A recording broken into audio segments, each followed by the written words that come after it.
Need to replace the igniter in your Pit Boss Austin XL? Today we're swapping it for a brand new one. Some folks call it the hot rod, same part. We'll walk it in clean technical diagrams to see the repair from angles that are hard to catch on camera. It's a medium job, about 45 minutes with a Phillips screwdriver, a small socket set, and gloves. Let's get into it.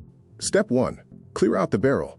But first, pull the plug and make sure every surface and the ash in the pot are stone cold. Then, we can work. Lift out the cooking grids, the upper rack, and both flame broiler plates, the slotted slider, and the main plate under it. That leaves the fire pot sitting exposed at the bottom of the barrel. Scoop the ash out while you're in there so nothing falls into the works. Step 2. Open up the hopper. The access panel is held on by a handful of screws. Back them out and set the panel aside. Behind it is the electrical bay, the control board wiring, the fan, and the 2 leads running to your igniter.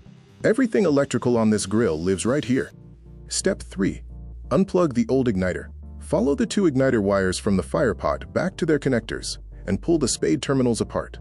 Take a quick photo of the layout before you touch anything. Future you will thank you when it's time to plug the new one in. Step 4. Swap the cartridge. Free the old igniter from its mount and slide it back, straight out of the fire pot.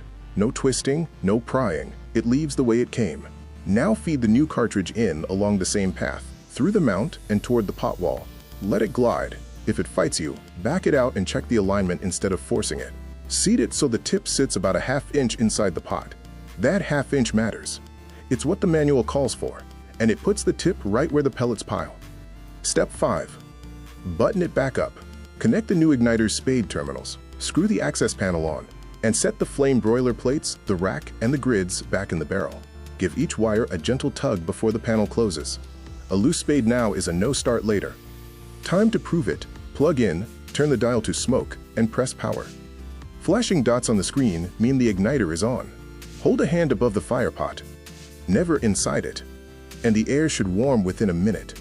The fire should catch before the igniter's 5-minute timeout. And if the boards fuse or your outlet trips, stop and recheck the wiring. Pass all 4, and this repair is finished. That's it. If you enjoyed the video, please hit like and subscribe. We'll see you in the next one.